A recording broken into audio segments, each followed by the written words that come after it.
ആശ്വാസം നേടാം. ഹൃത്തിനുള്ളിൽ ജീവൻ നൽകും വചനം, തിരുവചനം.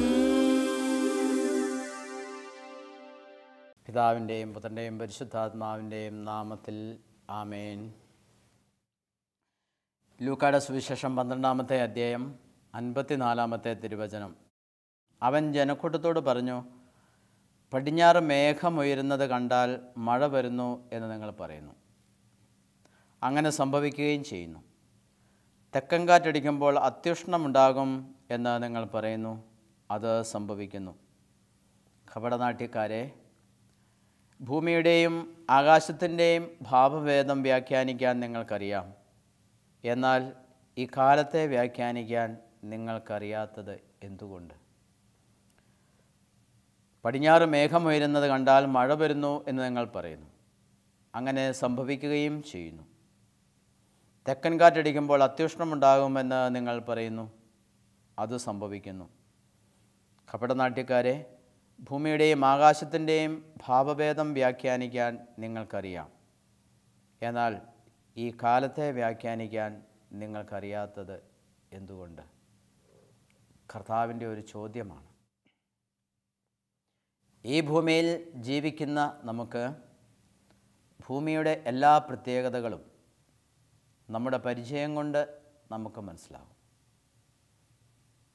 ഒരുപാട് കാലം ജീവിക്കുമ്പോൾ നമുക്ക് കാലാവസ്ഥയെക്കുറിച്ചും നമ്മുടെ ചുറ്റുപാടുകളെക്കുറിച്ചുമൊക്കെ നല്ല അറിവ് നമുക്ക് ലഭിക്കും. അതിൽ നിന്നും ചില അനുമാനങ്ങളിൽ നമ്മൾ എത്തിച്ചേരും. അത് ഇപ്പോൾ പറഞ്ഞതുപോലെ പടിഞ്ഞാറ് മേഘം വരുന്നത് കണ്ടാൽ മഴ വരുന്നു എന്ന് പറയുന്ന അത് സംഭവിക്കുന്നു. തെക്കൻ കാറ്റടിക്കുമ്പോൾ അത്യുഷ്ണമുണ്ടാകുമെന്ന് നിങ്ങൾ പറയുന്ന അതും സംഭവിക്കുന്നു. ഇത് നിങ്ങളുടെ അനുഭവത്തിൽ നിന്നും നിങ്ങൾ പഠിച്ചതാണ്.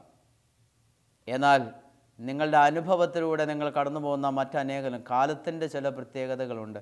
അതൊന്നും വ്യാഖ്യാനിക്കാൻ നിങ്ങൾക്കറിയില്ലാത്തത് എന്തുകൊണ്ട്?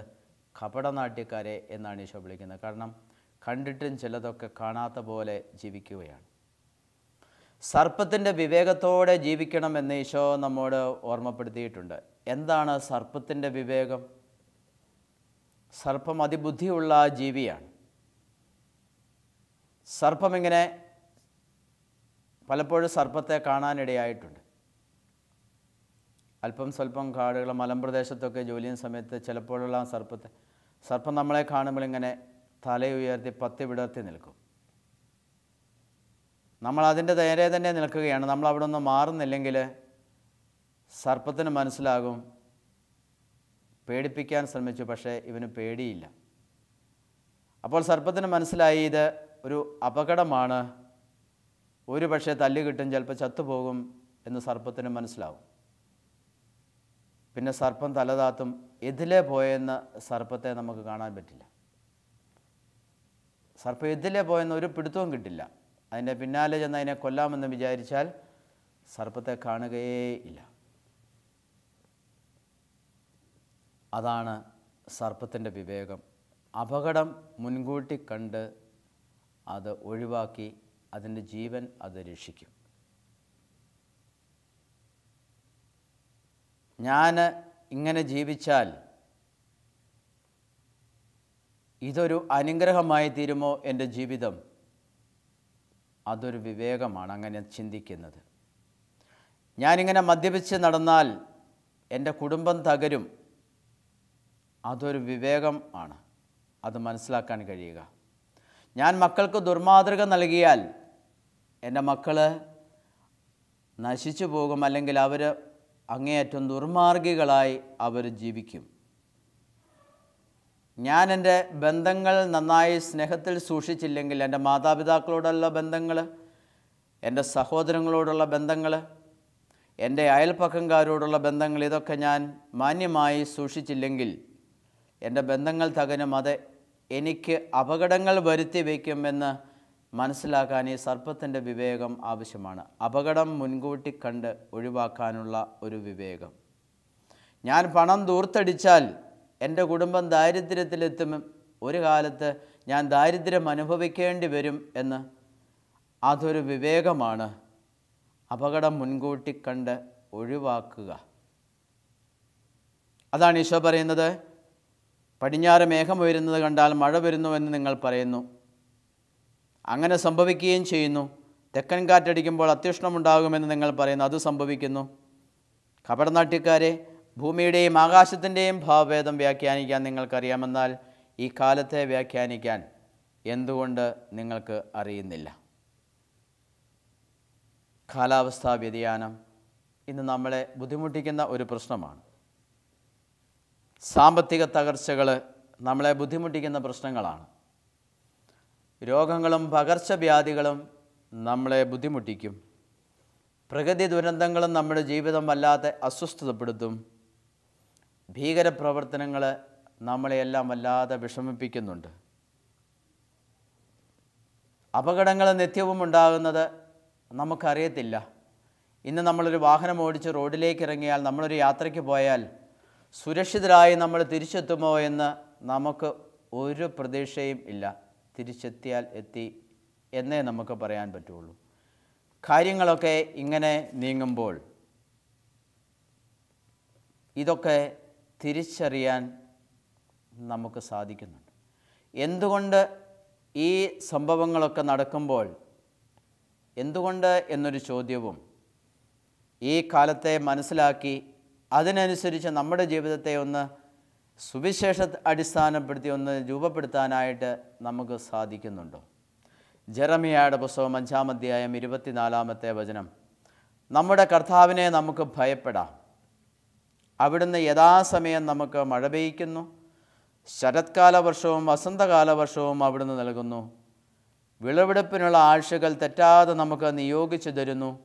നിങ്ങളുടെ ദുഷ്കൃത്യങ്ങൾ ഇവയെല്ലാം നിങ്ങൾക്ക് നഷ്ടപ്പെടുത്തി നിങ്ങളുടെ പാപങ്ങൾ ഈ നന്മയെല്ലാം നിങ്ങളിൽ നിന്ന് അകറ്റിയിരിക്കുന്നു. ദൈവം യഥാസമയം എല്ലാം നമുക്ക് തരുന്നുണ്ട്. നമ്മുടെ ദൈവമായ കർത്താവിനെ നമുക്ക് ഭയപ്പെടാം. അവിടുന്ന് യഥാസമയം മഴ പെയ്യ്ക്കുന്നു. ശരത്കാല വർഷവും വസന്തകാല വർഷവും അവിടുന്ന് നൽകുന്നു. വിളവെടുപ്പിനുള്ള ആഴ്ചകൾ തെറ്റാതെ നമുക്ക് നിയോഗിച്ചു തരുന്നു എന്നവർ കരുതിയില്ല. നിങ്ങളുടെ ദുഷ്കൃത്യങ്ങൾ ഇവയെല്ലാം നിങ്ങൾക്ക് നഷ്ടപ്പെടുത്തി നിങ്ങളുടെ പാപങ്ങൾ ഈ നന്മയെല്ലാം നിങ്ങളിൽ നിന്ന് അകറ്റിയിരിക്കുന്നു. ജെറമിയ പ്രവാചകൻ എത്ര മനോഹരമായിട്ടാണ് നമ്മുടെ ഇന്നത്തെ ജീവിതത്തെ നൂറ്റാണ്ടുകൾക്ക് മുമ്പ് വരച്ചു കാട്ടിയത്. എല്ലാ താളം തെറ്റലുകളും മനുഷ്യൻ്റെ ദുഷ്കൃത്യങ്ങൾ മൂലമാണ് എന്ന് വചനം നമ്മെ ഓർമ്മപ്പെടുത്തുക. നമ്മുടെ ജീവിതത്തിലൊക്കെ ഉണ്ടാകുന്ന എല്ലാ താളപ്പിഴകളും നമ്മുടെ തന്നെ ദുഷ്കൃത്യങ്ങളുടെ ഫലങ്ങൾ മൂലമാണ് എന്ന് വചനം നമ്മെ ഓർമ്മപ്പെടുത്തുക. നമ്മുടെ മുമ്പിൽ എന്നും വലിയ വലിയ ഭീഷണികളുണ്ട്. നമുക്ക് പരിഹരിക്കാൻ പറ്റാത്ത ഒരുപാട് പ്രശ്നങ്ങൾ നമ്മുടെ മുമ്പിലുണ്ട്. ഒരു ഉദാഹരണം പറഞ്ഞാൽ, പ്രത്യേകിച്ച് കേരളത്തിലെ മഴക്കാലത്ത് നമ്മെ ബുദ്ധിമുട്ടിക്കുന്ന ഒരുപാട് മഴക്കാല രോഗങ്ങളുണ്ട്. ഏതാനും വർഷങ്ങളായിട്ട് ഓരോ വർഷവും വരുന്ന മഴക്കാല രോഗങ്ങൾ കഠിനമായിക്കൊണ്ടിരിക്കുകയും ഒരുപാട് പേര് മരിക്കുകയും അത് വലിയൊരു ഭീഷണിയായി നമ്മുടെ മുമ്പിൽ നിലനിൽക്കുകയും ചെയ്യുന്നു. ഇക്കൊല്ലത്തേതിനേക്കാൾ കുറേ കൂടെ കഠിനമായ രോഗങ്ങളാണ്, കുറേ കൂടെ മാരകമായ രോഗങ്ങളാണ് അടുത്ത കൊല്ലം വരിക. അങ്ങനെ എല്ലാ മഴക്കാലങ്ങളിലും നമ്മുടെ മുമ്പിൽ മാരക രോഗങ്ങൾ ഭീഷണിയായിട്ട് നമ്മുടെ മുമ്പിൽ നിൽക്കുന്നുണ്ട്. എന്തുകൊണ്ട് ദൈവമേ ഇങ്ങനെ സംഭവിക്കുന്നുവെന്ന് നമ്മൾ ആരെങ്കിലും ചോദിച്ചിട്ടുണ്ടോ? മനുഷ്യൻ്റെ ചിന്തയ്ക്കും നിയന്ത്രണത്തിനും അപ്പുറത്ത് എന്നും ചില മാരക രോഗങ്ങളും നമ്മുടെ മുമ്പിലുണ്ട്. ക്യാൻസർ, എയ്ഡ്സ്, ചികിത്സിച്ച് സുഖപ്പെടുത്താൻ സാധിക്കാത്തത്, ചികിത്സയിലൂടെ ഒരുപാട് ദുരന്തങ്ങളെ ഏറ്റുവാങ്ങേണ്ടി വരുന്ന രോഗങ്ങൾ. എന്തുകൊണ്ട് ദൈവമേ ഇവയൊക്കെ ഈ ഭൂമിയിൽ നിലനിൽക്കുന്നു എന്ന് ഒന്ന് ചോദിക്കാൻ കാലത്തിൻ്റെ ഈ അടയാളങ്ങൾ കണ്ട് അവയെ വ്യാഖ്യാനിക്കുവാൻ നമുക്ക് സാധിക്കുന്നില്ല. നിങ്ങളുടെ ദുഷ്കൃത്യങ്ങൾ ഇവയെല്ലാം നിങ്ങൾക്ക് നഷ്ടപ്പെടുത്തിയെന്ന് ജെറമിയ പറയുന്നു. നിങ്ങളുടെ പാപങ്ങൾ ഈ നന്മയെല്ലാം നിങ്ങളിൽ നിന്ന് അകറ്റിയിരിക്കുന്നു. എങ്ങനെയായിരുന്നു കർത്താവാദ്യം? നമ്മുടെ ദൈവമായ കർത്താവിനെ നമുക്ക് ഭയപ്പെടാം. അവിടുന്ന് യഥാസമയം മഴ പെയ്യിക്കുന്നു. ശരത്കാല വർഷവും വസന്തകാല വർഷവും അവിടുന്ന് നൽകുന്നു. വിളവെടുപ്പിനുള്ള ആഴ്ചകൾ തെറ്റാതെ നമുക്ക് നിയോഗിച്ചു തരുന്നു. ഇതൊക്കെ ദൈവം തന്നുകൊണ്ടിരുന്നതാണ്. നിങ്ങളുടെ ദുഷ്കൃത്യങ്ങൾ ഇവയെല്ലാം നിങ്ങൾക്ക് നഷ്ടപ്പെടുത്തി നിങ്ങളുടെ പാപങ്ങൾ ഈ നന്മയെല്ലാം നിങ്ങളിൽ നിന്ന് അകറ്റിയിരിക്കുന്നു. ഇത് നമ്മൾ വചനത്തിൽ നിന്ന് കണ്ടുപിടിച്ചിട്ടുണ്ടോ? ഇത് ഞാൻ എൻ്റെ ജീവിതത്തിൽ എന്തെങ്കിലും താളപ്പിഴകൾ പറ്റിയതുകൊണ്ടാണ് എനിക്കും ലോകത്തിനും ഇങ്ങനെയൊക്കെ സംഭവിക്കുന്നത് എന്ന് ഈ കാലത്തിൻ്റെ അടയാളങ്ങൾ കണ്ട് തിരിച്ചറിയാൻ എനിക്ക് സാധിച്ചിട്ടുണ്ടോ? ഭൂമിയിൽ നമ്മുടെ നിയന്ത്രണത്തിൽ വിടാത്ത ഒരുപാട് കാര്യങ്ങളാണ്. കൂടുതലും കാര്യങ്ങൾ അങ്ങനെയാണ്. നമ്മുടെ കൈപ്പിടിയിൽ ഒതുങ്ങാത്ത ഒരുപാട് പ്രശ്നങ്ങൾ ഉണ്ട്. എങ്കിലും നമ്മൾ കർത്താവ് പറഞ്ഞതിനെക്കുറിച്ച് ഒട്ടും നമ്മൾ ചിന്തിക്കാറില്ല. നമ്മളതൊരു ഗൗരവമായ പ്രശ്നമായിട്ട് എടുത്തിട്ടേ ഇല്ല. ദൈവത്തിൻ്റെ വചനത്തെ നമ്മൾ കാര്യമാക്കിയിട്ടില്ല. വചനം ഇത് പറയുന്നു. വചനത്തിൽ ഈ പ്രശ്നങ്ങൾക്കെല്ലാം മറുപടിയുണ്ട്. എൻ്റെ ഇന്നത്തെ എല്ലാ പ്രശ്നങ്ങൾക്കും മറുപടി വചനത്തിലുണ്ട്. വചനം എന്നെ ഇതൊക്കെ പഠിപ്പിക്കുന്നുണ്ട് എന്ന് ഞാൻ ഒരിക്കലും ചിന്തിച്ചിട്ടില്ല. നിയമാവർത്തനം പുസ്തകം 23-ാമത്തെ അധ്യായം 10-ാം തിരുവചനം നമ്മെ ഓർമ്മപ്പെടുത്തുന്നു. ശത്രുക്കൾക്കെതിരായി പാളയമടിക്കുമ്പോൾ നിങ്ങളെല്ലാ തിന്മകളിൽ നിന്നും വിമുക്തരായിരിക്കണം. അത് ദൈവത്തിൻ്റെ അനുഗ്രഹം നഷ്ടപ്പെടാതിരിക്കാനുള്ള ഒരു മാർഗം. കർത്താവിൻ്റെ ശക്തമായ അനുഗ്രഹം നമ്മുടെ മേലുണ്ടാകുന്നതിന് വേണ്ട ഒരേ ഒരു കണ്ടീഷനാണ്. ശത്രുക്കൾക്കെതിരായി പാളയമടിക്കുമ്പോൾ നിങ്ങളെല്ലാ തിന്മകളിൽ നിന്നും വിമുക്തരായിരിക്കണം. ദൈവവരപ്രസാദത്തിൽ ആയിരിക്കണം നമ്മുടെ എല്ലാ പ്രവൃത്തികളും. എല്ലാ അനുഗ്രഹത്തിൻ്റെയും കാലത്തെ തിരിച്ചറിയാനും വിവേകത്തോടെ പെരുമാറാനും അബദ്ധങ്ങളിലും കെണികളിലും അന്ധകാരത്തിലും പെടാതിരിക്കാനും നമുക്ക് വേണ്ടത് തിന്മയിൽ നിന്നുള്ള വിടുതലാണ്. ദൈവം തരുന്ന ജ്ഞാനമാണ് നമ്മളെ രക്ഷിക്കുന്നത്. തമ്പുരാൻ തരുന്ന ജ്ഞാനം അതാണ് നമ്മളെ തെറ്റാതെ വഴി നടത്താൻ സഹായിക്കുന്നത്. പരിശുദ്ധാത്മാവിൻ്റെ പ്രത്യേക വരമാണ് ജ്ഞാനം. നിയമാവർത്തന പുസ്തകം 28-ാം അധ്യായം 13-ാമത്തെ തിരുവചനം. ഇന്ന് ഞാൻ നിനക്ക് നൽകുന്ന നിൻ്റെ ദൈവമായ കർത്താവിൻ്റെ കൽപ്പനകൾ ശ്രവിച്ച് അവ ശ്രദ്ധാപൂർവം പാലിക്കുമെങ്കിൽ നിനക്ക് അഭിവൃദ്ധി ഉണ്ടാകും. ഇന്ന് ഞാൻ നിനക്ക് നൽകുന്ന നിൻ്റെ ദൈവമായ കർത്താവിൻ്റെ കൽപ്പനകൾ ശ്രവിച്ച് അവ ശ്രദ്ധാപൂർവം പാലിക്കുമെങ്കിൽ നിനക്ക് അഭിവൃദ്ധി ഉണ്ടാകും. നിനക്കൊരിക്കലും അധോഗതി ഉണ്ടാവുകയില്ല. നല്ല നിലയിൽ ജീവിക്കാൻ കർത്താവിൻ്റെ കൃപ കൂടിയേ നമുക്ക് കഴിയും. ഓരോ പരാജയത്തിൻ്റെ മുമ്പിലും നിന്ന് ദൈവമേ എന്തുകൊണ്ട് എനിക്കിത് പറ്റി എന്നൊരു ചിന്ത ആവശ്യമാണ്. ഞാൻ ഉദ്ദേശിക്കുന്നത് പോലെ കാര്യങ്ങൾ നടക്കാതെ വരുമ്പോൾ അത് ദൈവത്തിൻ്റെ പ്രവൃത്തി അനുസരിച്ച് ഞാൻ പോവാത്തത് കൊണ്ടാണ് എന്ന ഒരു മനസ്സിലാക്കൽ നമുക്ക് ആവശ്യമാണ്. പ്രഭാഷകൻ്റെ പുസ്തകം 1-ാമത്തെ അധ്യായം 11-ാമത്തെ തിരുവചനം നമ്മോട് പറയുന്നു, കർത്താവിനോടുള്ള ഭക്തി അത് ഹൃദയത്തെ ആനന്ദിപ്പിക്കുന്നു, സന്തോഷവും ആനന്ദവും ദീർഘായുസ്സും പ്രദാനം ചെയ്യുന്നു. കർത്താവിനെ ഭയപ്പെടുന്നവൻ്റെ അവസാനം ശുഭമായിരിക്കും, മരണദിവസം അവൻ അനുഗ്രഹീതനാകും. കർത്താവിനോടുള്ള ഭക്തി അത് ഹൃദയത്തെ ആനന്ദിപ്പിക്കുന്നു. ഇന്ന് നമ്മൾ ഒരുപാട് മനുഷ്യർ ഒത്തിരി ടെൻഷനിലാണ് ജീവിക്കുന്നത്. ജോലിയുടെ മേഖലയിലുള്ള ടെൻഷൻ, സാമ്പത്തിക പരാജയങ്ങൾ കൊണ്ടുള്ള ടെൻഷൻ, അങ്ങനെ നിരവധിയായ ടെൻഷനുകൾ അനുഭവിക്കുന്ന ഈ ടെൻഷനുകൾ കൊണ്ട് തന്നെ രോഗങ്ങൾ വഹിക്കുന്ന ഒരുപാട് പേരുണ്ട്. പക്ഷേ കർത്താവിനോടുള്ള ഭക്തി അത് ഹൃദയത്തെ ആനന്ദിപ്പിക്കുന്നു എന്നുള്ളതാണ്. കർത്താവിനോടുള്ള ഭക്തി ഇല്ലാതെ നമ്മൾ വിവിധങ്ങളായ ഏർപ്പാടുകൾ, വിവിധങ്ങളായ ജോലികൾ, ടെൻഷനുള്ള ഒത്തിരിയേറെ ജോലി ഭാരങ്ങളൊക്കെ നമ്മൾ ഏറ്റെടുക്കുകയാണ്. നമുക്ക് എന്തുകൊണ്ടാണ് ടെൻഷൻ ഉണ്ടാകുന്നത്? കർത്താവിനോടുള്ള ഭക്തി അത് ഹൃദയത്തെ ആനന്ദിപ്പിക്കുന്നു. ഈ ഭക്തി ഇല്ലാതെ നമ്മൾ വിവിധങ്ങളായ കാര്യങ്ങൾ, അമിതഭാരങ്ങൾ ഏറ്റെടുക്കുമ്പോൾ അത് നമുക്ക് ടെൻഷനായി മാറുന്നു. അത് നമ്മളെ രോഗികളാക്കി തീർക്കുന്നു. ഈ ടെൻഷനൊന്നും നമ്മൾ ഒരിക്കലും അനുഭവിക്കേണ്ടി വരില്ല. കർത്താവിനോടുള്ള ഭക്തി അത് ഹൃദയത്തെ ആനന്ദിപ്പിച്ചുകൊണ്ടിരുന്നാൽ ഈ ടെൻഷനുകളൊന്നും നമുക്കൊരിക്കലും അനുഭവിക്കേണ്ടി വരില്ല. കാരണം കർത്താവിനോടുള്ള ഭക്തി അത് ഹൃദയത്തെ ആനന്ദിപ്പിച്ചുകൊണ്ടേ ഇരിക്കും. കർത്താവിനോടുള്ള ഭക്തി ഹൃദയത്തെ ആനന്ദിപ്പിച്ചുകൊണ്ടിരിക്കുമ്പോൾ പിന്നെ ടെൻഷനുള്ള ഒരു അവസരമില്ല. കാരണം പിന്നെ എല്ലാം നമ്മുടെ ജോലിയും ജീവിതഭാരങ്ങളുമെല്ലാം ആനന്ദമായിട്ട് തീരും. പിന്നെ ആ ജീവിതത്തെ നയിക്കുന്നത് കർത്താവാണ്. കാലത്തിൻ്റെ അടയാളങ്ങൾ തിരിച്ചറിയാതെ ദൈവത്തിൻ്റെ മുമ്പിൽ എളിമയോടെ നിൽക്കാതെ ധിക്കാരത്തോടെയും അഹങ്കാരത്തോടെയും പരാജയങ്ങളിൽ ദൈവത്തോട് മല്ലടിക്കുന്ന സ്വഭാവമാണ് ചിലപ്പോഴെങ്കിലും നമ്മൾ കാണിച്ചിട്ടുള്ളത്. കാലത്തിൻ്റെ അടയാളങ്ങൾ തിരിച്ചറിഞ്ഞ് പ്രവർത്തിക്കാനും ജീവിക്കാനും തമ്പുരാൻ നമുക്ക് മുന്നറിയിപ്പുകൾ നൽകിയിട്ടുണ്ട്. പക്ഷേ അത് നമ്മൾ ഒരിക്കലും കേട്ടിട്ടില്ല. എന്നിട്ട് വന്നിട്ടുള്ള പരാജയങ്ങളുടെ മീതെ വീണ്ടും ധിക്കാരത്തോടെയും അഹങ്കാരത്തോടെയും പരാജയങ്ങളിൽ ദൈവത്തോട് മല്ലടിക്കുന്ന ഒരു സ്വഭാവവും നമ്മളിൽ നിലനിൽക്കുന്നുണ്ട്.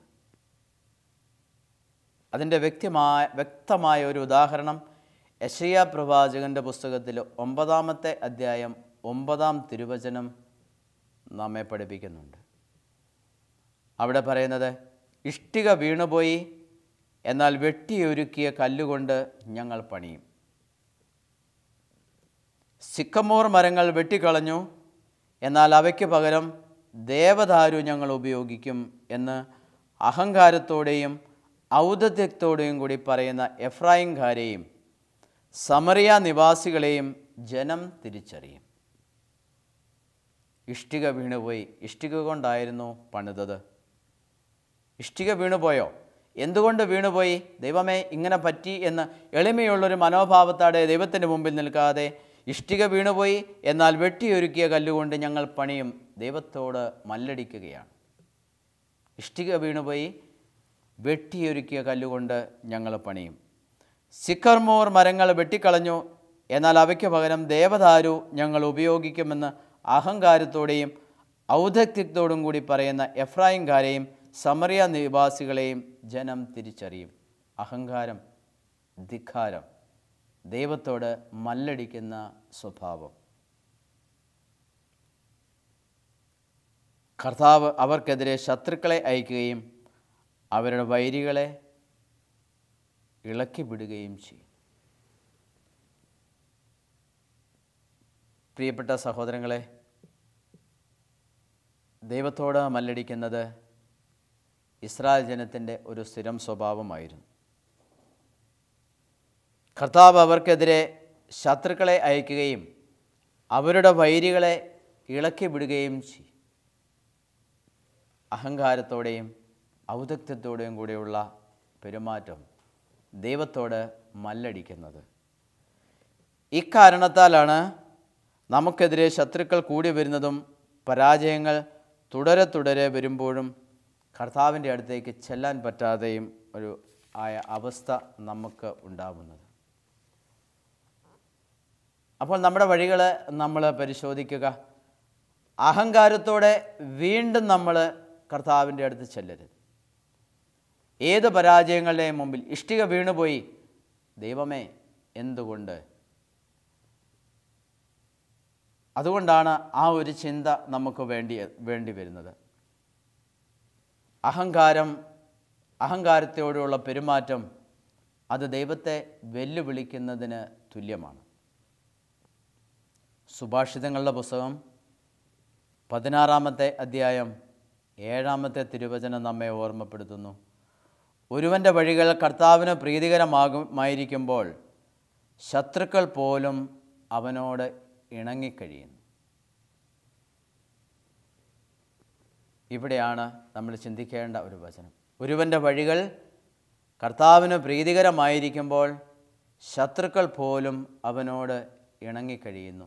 സുഭാഷിതങ്ങളുടെ പുസ്തകം 16-ാം അധ്യായം 7-ാമത്തെ തിരുവചനം. അപ്പം നമുക്ക് ശത്രുക്കളൊക്കെ കൂടി വരുമ്പോൾ, എന്തെങ്കിലും അസ്വസ്ഥതകൾ നമ്മൾ ജീവിക്കുന്ന ചുറ്റുപാടുകൾ വർദ്ധിച്ചു വരുന്നെങ്കിൽ നമ്മുടെ വഴി കർത്താവിന് പ്രീതികരമായിരിക്കുന്നില്ല എന്ന് ചിന്തിക്കാൻ മനസ്സിലാക്കാൻ നമുക്ക് കഴിയണം. അപ്പോൾ ഒരുവൻ്റെ വഴികൾ കർത്താവിന് പ്രീതികരമായിരിക്കുമ്പോൾ ശത്രുക്കൾ പോലും അവനോട് ഇണങ്ങിയാണ് കഴിയുക. ഒരിക്കലും അവൻ ശത്രുക്കളുടെ എണ്ണം വർദ്ധിക്കുകയില്ല. ഇത് നമ്മുടെ ജീവിതത്തിൽ ഉണ്ടാകുന്ന ഒരു ഐശ്വര്യമാണ്. അപ്പം നമുക്ക് നമ്മുടെ വഴികൾ കർത്താവിന് പ്രീതികരമായിരിക്കുന്ന ആ വഴിയെക്കുറിച്ച്, കർത്താവിന് പ്രീതികരമാക്കുന്ന ആ വഴിയെക്കുറിച്ച് നമുക്ക് ചിന്തിക്കണം. കർത്താവിന് പ്രീതികരമായ വഴി, കർത്താവിന് പ്രീതികരമായ ജീവിതം, കർത്താവിന് പ്രീതികരമായ ഒരു കുടുംബം, ഞാൻ ചെയ്യുന്ന എൻ്റെ ബിസിനസ് അത് കർത്താവിന് പ്രീതികരമായിരിക്കണം. ഞാൻ ചെയ്യുന്ന കൃഷി കർത്താവിന് പ്രീതികരമായിരിക്കണം. എൻ്റെ ജോലി, എൻ്റെ പഠനം, എൻ്റെ പ്രാർത്ഥനാ ജീവിതം ഇതൊക്കെ കർത്താവിന് പ്രീതികരമായിരിക്കണം. ഇത് മാത്രം മതി അനുഗ്രഹിക്കപ്പെടാൻ. ഉൽപ്പത്തി പുസ്തകത്തിലെ ബാബേൽ ഗോപുരത്തെക്കുറിച്ച് നമുക്കറിയാം. നമുക്ക് പണിത് സ്വർഗത്തിലെത്താം എന്ന അഹങ്കാരമാണ് ബാബേൽ ഗോപുരത്തിൻ്റെ തകർച്ചയ്ക്ക് കാരണം. ദൈവത്തെ വെല്ലുവിളിച്ചുകൊണ്ടാണ് ദൈവത്തിൻ്റെ അടുത്തേക്ക് കയറിപ്പോകാൻ, ദൈവത്തിൻ്റെ അനുവാദം കൂടാതെ സ്വർഗത്തിലെത്താൻ അവർ പരിശ്രമിച്ചു. അതാണ് ബാബേൽ ഗോപുരം തകർന്നു വീഴാൻ ഇടയായത്. കാലത്തിൻ്റെ അടയാളങ്ങൾ തിരിച്ചറിഞ്ഞ് വിവേകത്തോടെ ജീവിക്കാൻ, പക്വതയോടെ തീരുമാനങ്ങൾ എടുക്കാൻ, തെറ്റുകളും പോരായ്മകളും തിരുത്താനും കർത്താവ് തന്നെ കാര്യങ്ങൾ ശരിപ്പെടുത്തി തരും. ഈശോ തന്നെ നമ്മുടെ ജീവിതത്തെ നയിക്കും. സുഭാഷിതം 16:7 പറയുന്നത് പോലെ നമ്മുടെ വഴികൾ കർത്താവിന് പ്രീതികരമായിരുന്നാൽ മതി. എൻ്റെ ചിന്തകൾ, എൻ്റെ ബുദ്ധി, എൻ്റെ ഓർമ്മ ഇവിടെയെല്ലാം ദൈവത്തിൻ്റെ മഹത്തായ പ്രവൃത്തികൾ നിറഞ്ഞിരിക്കണം. എൻ്റെ ജീവിതകാലം മുഴുവനും എൻ്റെ ദൈവം എന്നെ അനുഗ്രഹിച്ചത് ഓർത്തോർത്ത് ഇനിയും നമ്മൾ കർത്താവിൻ്റെ വഴിയിലൂടെ പോകാനായിട്ട് തീരുമാനിച്ചു നടക്കുമ്പോൾ അതെല്ലാം കർത്താവിൻ്റെ അനുഗ്രഹത്തിന് കാരണമാകും. ദൈവം ആഗ്രഹിക്കാത്ത ഒന്നും എനിക്കെൻ്റെ ജീവിതത്തിൽ വേണ്ട. ദൈവം ആഗ്രഹിക്കാത്ത ബിസിനസ് എനിക്ക് വേണ്ട. ദൈവം ആഗ്രഹിക്കാത്ത ലാഭം എനിക്ക് വേണ്ട. ദൈവം ആഗ്രഹിക്കാത്ത കൃഷി എനിക്ക് വേണ്ട. ദൈവം ആഗ്രഹിക്കാത്ത വിദ്യാഭ്യാസം എനിക്ക് വേണ്ട. ഇതൊക്കെ തീരുമാനിക്കാൻ എനിക്ക് കഴിഞ്ഞാൽ ദൈവത്തിന് ഹിതകരമായ ഒരു ജീവിതം നമുക്കുണ്ടാവും. ജ്ഞാനത്തിൻ്റെ പുസ്തകം 3-ാമത്തെ അധ്യായം 1-ാമത്തെ തിരുവചനം നമ്മെ ഓർമ്മപ്പെടുത്തുന്നു. നീതിമാന്മാരുടെ ആത്മാവ് ദൈവകരങ്ങളിലാണ്, ഒരു ഉപദ്രവവും അവരെ സ്പർശിക്കുകയില്ല. ദൈവം അവരെ പരിശോധിക്കുകയും യോഗ്യരാണെന്ന് കാണുകയും ചെയ്തു. നീതിമാന്മാരുടെ ആത്മാവ് ദൈവകരങ്ങളിലാണ്, ഒരു ഉപദ്രവവും അവരെ സ്പർശിക്കുകയില്ല. ദൈവം അവരെ പരിശോധിക്കുകയും യോഗ്യരാണ് എന്ന് കാണുകയും ചെയ്തു. നമുക്ക് വേണ്ടതും ഈ ഒരു സർട്ടിഫിക്കറ്റ് തന്നെയാണ്. ദൈവകരങ്ങളിൽ സുരക്ഷിതരായിരിക്കുക. കാലത്തിൻ്റെ അടയാളങ്ങൾ തിരിച്ചറിയാനുള്ള വിവേകം നമ്മുടെ തമ്പുരാൻ നമുക്ക് എന്നും തരും. നമുക്കൊരു നിമിഷം പ്രാർത്ഥിക്കാം. നമ്മുടെ കർത്താവിനോട് ജ്ഞാനം നമുക്ക് നൽകണമേ. ദൈവം ആഗ്രഹിക്കുന്ന ഒരു വഴി, കർത്താവ് ഇഷ്ടപ്പെടുന്ന ഒരു ജീവിതം, അത് മാത്രമായിരിക്കട്ടെ എൻ്റെ ലക്ഷ്യം. മറ്റൊന്നും, ദൈവം ആഗ്രഹിക്കാത്ത ഒന്നും എനിക്കൊരിക്കലും ആവശ്യമില്ല. നമുക്ക് ഈ ഒരു ചിന്ത നമ്മുടെ ഉള്ളിൻ്റെ ഉള്ളിൽ എപ്പോഴും നിറഞ്ഞു നിൽക്കട്ടെ. അതായിരിക്കട്ടെ നമ്മുടെ ജീവിതത്തിൻ്റെ വഴിത്താരം. സ്നേഹസമ്പന്നനായ ദൈവമേ, നീ ഞങ്ങളുടെ ജീവിതത്തിൽ മുഴുവനും തന്ന അനുഗ്രഹങ്ങളും നന്ദിയോടെ ഓർക്കുന്നു. അങ്ങ് ആഗ്രഹിക്കാത്ത ഒന്നും ഞങ്ങളും ആഗ്രഹിക്കുന്നില്ല. ഞങ്ങൾക്ക് എന്തൊക്കെ വേണമെന്ന് അങ്ങ് ആഗ്രഹിക്കുന്നു അതൊക്കെ ഞങ്ങളുടെ ജീവിതത്തിൽ വേണം താനും. കർത്താവേ, അങ്ങയുടെ തിരുമനസ്സിന് യോജിച്ച ഒരു ജീവിതം കെട്ടിപ്പടുക്കുവാൻ ഞങ്ങളെ അനുഗ്രഹിക്കണമേ. പരിശുദ്ധ അമ്മേ, അമ്മ ദൈവ തിരുമനസ്സിന് കീഴ്പ്പെട്ടതുപോലെ ഞങ്ങൾക്കും അമ്മ പറഞ്ഞതുപോലെ ഇതാ കർത്താവിൻ്റെ ദാസി എന്ന് അമ്മ പറഞ്ഞതുപോലെ തന്നെ പറഞ്ഞ് ജീവിക്കാനുള്ള വരം അമ്മ ഞങ്ങൾക്ക് വാങ്ങിച്ചു തരണമേ. നിത്യം പിതാവും പുത്രനും പരിശുദ്ധാത്മാവുമായ സർവേശ്വര എന്നേക്കും ആമേൻ.